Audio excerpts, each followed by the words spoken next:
ہم نے اس کو مارا توڑا بہت کچھ کیا ہے. تو پھر یہ بات خبر پھیلی اس لڑکی کے اسلام لانے کی, تو مقامی علماء کو پوچھا گیا. ایک عالم دین نے کہا ہاں وہ لڑکی دل و جان سے اسلام کو قبول کرتی تھی اور پیارے حبیب صلی اللہ علیہ وسلم سے بے پناہ محبت کرتی تھی, اور گھر والوں کے ظلم و ستم کو سہ نہ سکی, جان دے گئی اور مر گئی. لیکن ہم مجبور تھے, گھر والوں سے ہم کچھ نہیں کر سکتے تھے. لیکن اس لڑکی نے ایک مرتبہ کہا تھا کہ میرے مرنے کے بعد میرے آخری رسم و رواج اسلام کے مطابق ہو. ہم نہیں کر سکے کیونکہ خفیہ طور پر وہ مسلمان تھی, ہم ایکشن نہیں لے سکتے تھے. اور ہمیں اس بات کا افسوس ہے کہ اسے عیسائی قبرستان میں دفن کر دیا گیا. سنو حیرت کی بات ہے, لوگ ایک بہت عجیب اچنبے میں پڑتے جا رہے ہیں, نئی نئی باتیں کھلتی جا رہی. تو اس کے بعد یہ فیصلہ ہوا کہ آئے ہوئے وفد نے اور گھر والوں کو اطلاع دے کر کے کہ ہم چلتے ہیں جس قبرستان میں آپ نے اپنی بیٹی کو دفن کیا ہے, ہم جا کر کے دیکھنا چاہتے ہیں وہاں. ہاں, تو عیسائی قبرستان میں بڑی مشکل سے انہوں نے کہا کہ ٹھیک ہے. قبر کھولی گئی تو وہاں وہ عالم دین سویا ہوا جس کو مکہ میں دفن کیا گیا تھا. اب حیرت کی انتہا اور ہو گئی, اس کا اس عیسائی قبرستان میں کیا لینا دینا, یہ آیا کیسے, یہاں پہنچا کیسے. میرے عزیزو, یہ بات اگر لکھی ہوئی نہ ہوتی تو میں کبھی نہیں کہتا. اور جب اور حیرت بڑھ گئی, وہ وفد علماء کا واپس آیا, کہا کہ اس راز کو ہم معلوم کرتے ہیں اس عالم کے گھر سے ہی. ایک بات تو سمجھ میں آ گئی کہ لڑکی مسلمان ہو گئی تھی اور اسلام سے بے پناہ محبت تھی. اللہ کا کرم ہوا, ہو سکتا ہے اسے کفرستان سے نکال کر مولا تعالیٰ ایمان والوں کے بیچ میں, اولیاء اور صحابہ کے بیچ میں دفن کر دیا, فرشتوں نے اس کو منتقل کر دیا. یہ ممکن ہے, یہ ممکن ہے. لیکن اس کے ساتھ کیا ہوا ہے, یہ مسلمانوں کے قبرستان سے کرسچن اور عیسائیوں میں کیسے آ گیا. گئے واپس جانے کے بعد بہت قابل توجہ بات کر رہا ہوں, اور اس زمانے کی بہت ہی امپورٹنٹ چیز آپ کو میں بتا رہا ہوں, دل دہلا دینے والی چیز ہے. واپس آنے کے بعد اس عالم کے گھر گئے لوگ, اس کی بیوی موجود تھی جو بیوہ تھی. جا کر پوچھا کہ تیرے شوہر کے بارے میں ہمیں کچھ معلومات حاصل کرنی ہے. اس نے کہا بتائیے کیا ہے. کہا کہ کیسا تھا وہ. کہا اس کے اخلاق بہت اچھے تھے, اور نمازوں کی, کہا ایک نماز بھی قضا نہیں کرتا تھا, پابند تھا, لین دین میں سب چیزوں میں اچھا تھا. پھر بچا کیا, بیوی ساری چیزیں اچھی بتا رہی, مسلمان ہے. بیوی نے گھبرا کر پوچھا آخر اس کے بارے میں اتنی تحقیق کیوں کر رہے ہیں, آپ بتا سکیں. تو علماء نے کہا کہ بتانے کے لائق نہیں ہے, لیکن سن لو, تمہارا شوہر مکہ کے قبرستان میں نہیں ہے, عیسائیوں کے قبرستان میں ملا. اس کی قبر میں وہ موجود نہیں. وہ دھاڑے مار کر رونے لگی کہ ہائے کیا ہو گیا میرے شوہر کے ساتھ, وہ عیسائیوں کے قبرستان میں کیسے پہنچ گیا. اور جب اس کا غم میں کچھ افاقہ ہوا تو خاتون کہتی ایک بات ہے جو بات مجھے آج کہنا ہے, توجہ. عورت کہتی ایک بات ہے, میرا شوہر سب اچھا تھا, لیکن کیا ہے جانتے ہو, جب ہم لوگ رات کو سوتے یا جمع کرتے, غسل واجب ہوتا, تو ہر بار میرا شوہر ایک بات کہتا کہ عیسائیوں کے مذہب میں کتنا اچھا ہے کہ غسل واجب نہیں ہوتا. یہ ہمارے اسلام میں ہے کہ بار بار نہانا پڑتا ہے, عیسائیوں کے مذہب میں جو ہے جمع کرنے کے بعد غسل واجب نہیں ہوتا, کتنا اچھا ہے. یہ بات وہ کہتا تھا, تب میں اس کو ٹوکتی تھی کہ دین اسلام کے علاوہ کسی دوسرے مذہب کے متعلق مت کہا کرو. بار بار وہ یہ کہتا تھا, شاید یہ وجہ ہے کہ موت کے بعد اسے وہیں پہنچا دیا گیا جہاں کی وہ بات کرتا تھا. وَمَن يَبْتَغِ غَيْرَ الْإِسْلَامِ دِينًا فَلَن يُقْبَلَ مِنْهُ, قرآن کہتا ہے جو اسلام کے علاوہ دوسرے دین کی طرف منہ پھیرا ہرگز نہیں قبول کیا جائے گا. اور میرے آقا فرماتے ہیں من تشبہ بقوم فہو منہم, جس نے کسی دوسری قوم کی مشابہت اختیار کی, قیامت کے دن اسی قوم کے ساتھ اسے اٹھایا جائے گا, اسی قوم کے ساتھ اٹھایا جائے گا. مسلمانوں, آج ایمان مضبوط کرنے کا وقت آ گیا آپ کے. ہواؤں کو دیکھ کر, طوفانوں کو دیکھ کر آپ اپنے دین میں ذرا بھی لچک نہ لانا. کلمہ طیبہ پر اگر حملے ہونے لگے تو کیا تم اپنا کلمہ بدل لو گے؟ اذان سے اگر کسی کو نفرت ہونے لگی تو کیا اذان کی کلمے بدل لو گے؟ یہ دنیا اگر تم بدلنے لگ گئے تو اتنا بدلے گی کہ انسان کی بجائے کتا بنا کر رکھ دے، تب بھی وہ راضی نہیں ہوں گے، تب بھی وہ راضی نہیں ہوں گے۔ ہم نے دیکھا ہے ان لوگوں کو جو آج بھی دھوتیاں اٹھا کر کے چلتے ہیں، جوتیاں اٹھا کر کے چلتے ہیں، ان کی حیثیت کیا ہے آج؟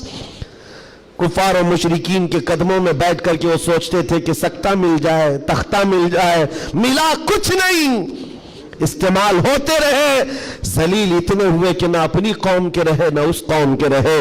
کاش ایک بار میرے مصطفیٰ کا وفادار بن کر دیکھتا، ایک بار بن کر کے دیکھتا، پھر عزتیں کیا ہیں؟ اللہ اکبر، جب تک بکے نہ تھے تو کوئی پوچھتا نہ تھا، یا رسول اللہ تم نے خرید کر ہمیں انمول کر دیا ہے۔ حضور کے قدموں میں جو عزت ہے وہ کہیں نہیں مل سکتی۔ تخت کے لیے، سکتے کے لیے جو لوگ اپنا مشن بھول گئے، اپنا دین بھول گئے، اپنا ضمیر بیچ لیے، میرے عزیزوں بہت بڑے گھاٹے میں ہیں، بہت بڑے گھاٹے میں ہیں۔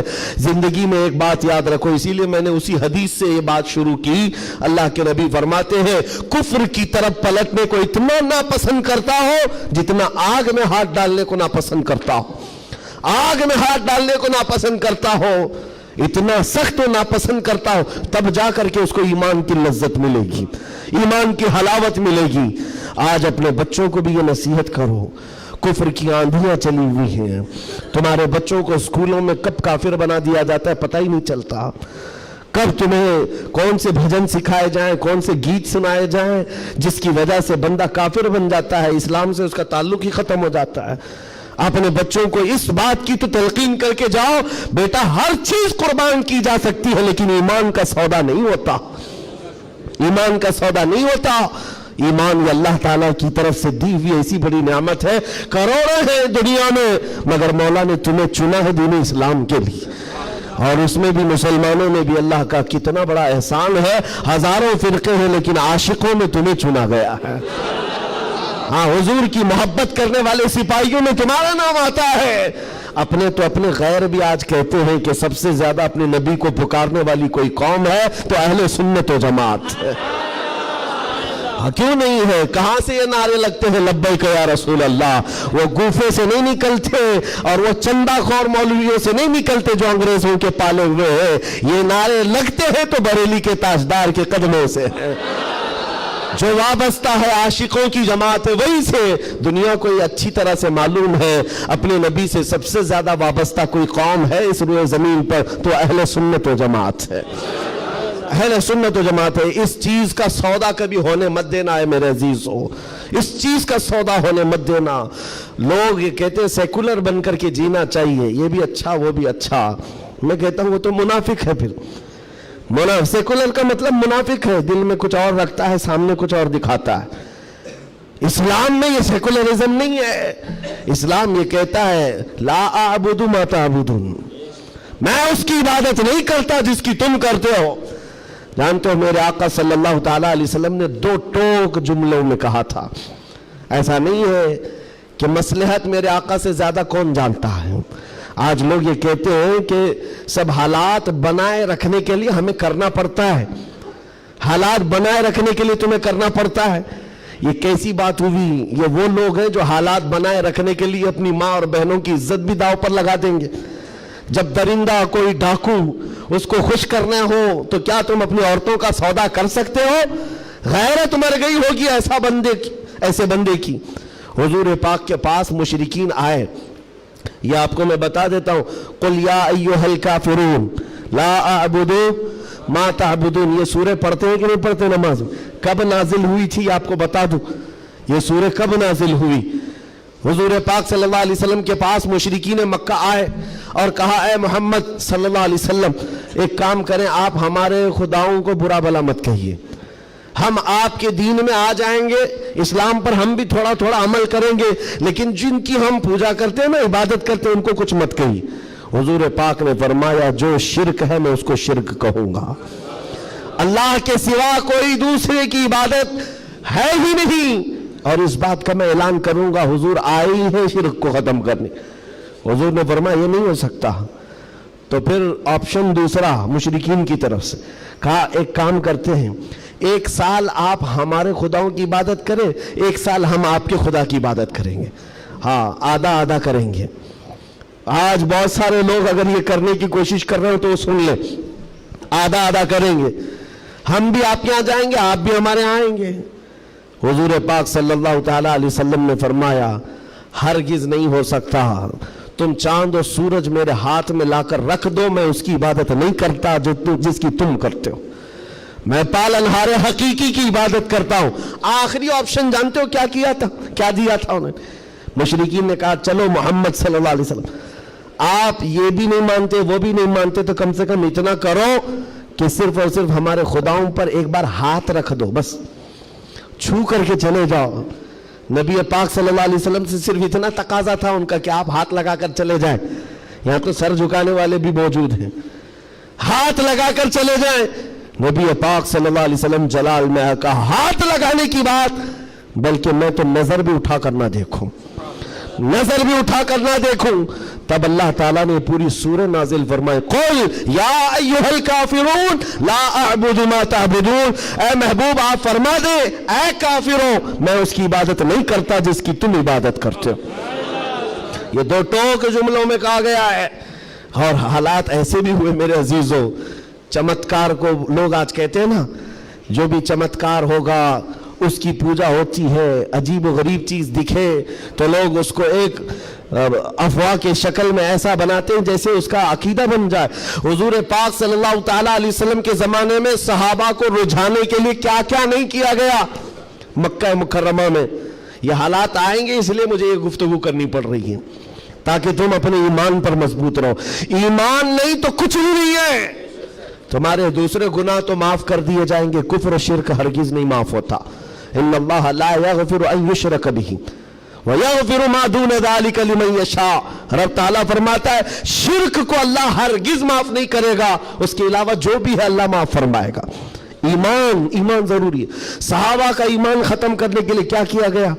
اتفاق ایسا ہوا کہ مکہ میں ایک بھگوان بولنے لگ گیا. پتھر کی مورت تھی اور پجاری بیٹھا ہوا تھا, اچانک پتھر جو ہے بات کرنے لگ گیا اور بات کر رہا ہے. ظاہر سی بات ہے یہ عجیب و غریب چیز ہے نا, یہ اس دور میں ہے.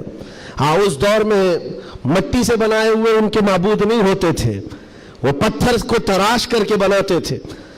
اور میں کہہ رہا ہوں حقیقت میں بول رہا تھا, ایسے نہیں ہے کہ ادھر سے دودھ پلا رہے ادھر سے پانی نکل رہا ہو, وہ والا سسٹم نہیں ہے, بلکہ حقیقت میں پتھر بات کر رہا تھا. تب اور بات کر بھی کیا رہا ہے, حضور پاک صلی اللہ تعالیٰ علیہ وسلم کو جھوٹا کہہ رہا ہے. نعوذ باللہ, معاذ اللہ رب العالمین. حضور کی شان میں گستاخی کر رہا پتھر. اب تو وارے نہیں آ رہے ان کی خوشیوں سے اچھل کود پر کہ دیکھو اب ہمارا خدا بولنے لگ گیا, سب سے بڑی دلیل ہے. لوگوں کو بلانے لگ گئے, واقعی بول رہا تھا. لوگ چمتکار دیکھتے ہیں تو سر جھکا لیتے ہیں, ارے حقیقت ہے پتھر بول رہا ہے, پتھر بول رہا ہے. سب آئے جمع ہونے لگے. مکہ کا ایک بڑا جم غفیر تھا تو صحابہ کو بھی بلایا گیا, دیکھو آؤ ہمارے خداؤں کو جھٹلاتے ہو, بات کر رہا ہے خدا, اور تم جس نبی کی بات کرتے ہو اس نبی کو جھٹلا رہا ہے. یہ حقیقت میں خدا ہے. تم کہتے تھے نا کچھ نہیں کر سکتا, بول رہا ہے. صحابہ گئے, اب ان کے پاس کیا تھی؟